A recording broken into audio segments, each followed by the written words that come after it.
Toastmasters and no guest today. You're a guest? You're a guest. Yes. And most welcome guest, you. My name is JanineBurke, as you just heard, and today we're going to talk about clubs. The first thing that struck me when I came to America was the huge choice, a smorgasbord of clubs and associations you can join. And it's because America has freedom of speech. It has a huge population and it's wildly diverse. So if, for example, you were into blue-bottomed Beatles, there would be a club for it. There would be a newsletter for it. There would be a website for it. There would be a convention and then a 12-step program to get over it. And so I decided that I would look into clubs and how they've changed. Now the definition of a club, according to the dictionary and Mr. Wikipedia, is exactly the same. Two or more people getting together with a common interest. Therefore that says to me that clubs have been around since the Stone Age, because two hunters and foragers probably got together to work out the best way to hunt, and the women worked out the best way to work on the pelts, whatever. So clubs have been around forever, but they have changed radically over the years. And there are two things that I think have made a huge impact on the way clubs have changed just in the last 50 years. The first one is the internet, and the second one is inclusion. I'm going to start with the internet first because that's had such a major ripple effect on all of us. Now, it is mind-blowing to think that Facebook only started 7 years ago. And the intention of Facebook was to share with like-minded others. And as we know, share and share and share, they did. In fact, they have shared in 70 different languages. They have, according to, sorry, I left my cheat sheet over there and I've got it in brain.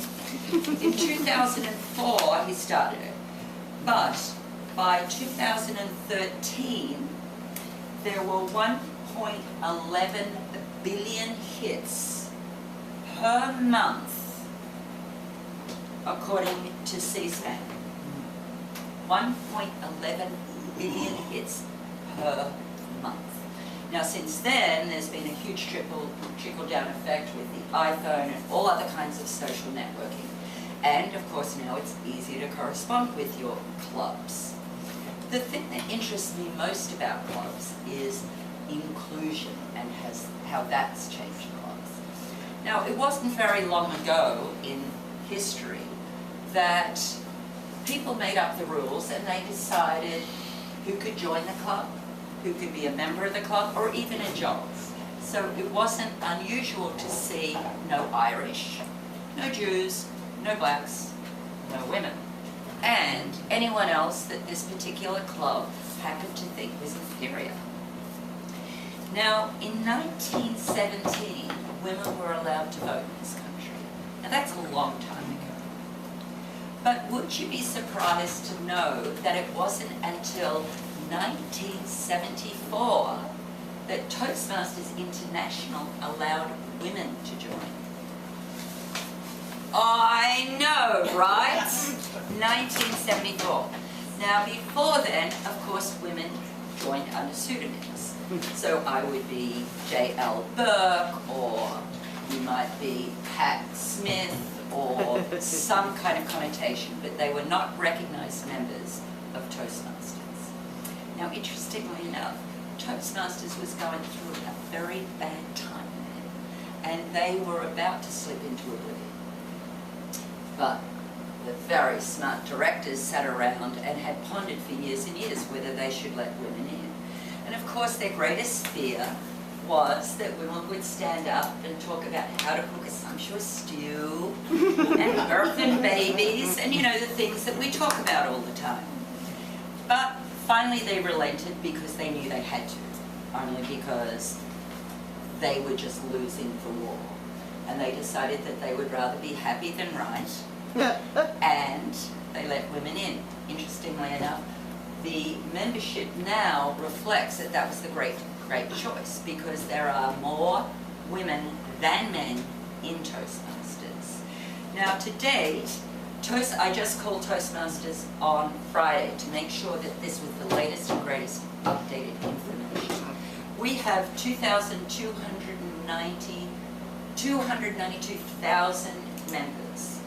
We are currently in 126 countries, but we only print manuals in 8 languages.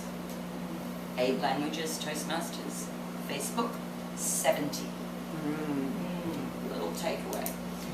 Now, Toastmasters has drilled down to all different kinds of clubs. There's a dance club, an improv club, there's even a Story Masters club, don't tell a soul. But here is the thing about Toastmasters. Once you leave richer for the experience. You don't need a 12-step program to get us over us. You just need to walk and talk proudly and be more articulate for your experience within Toastmasters. Because this is the club to be in, kids. Yeah. Madam Toastmaster.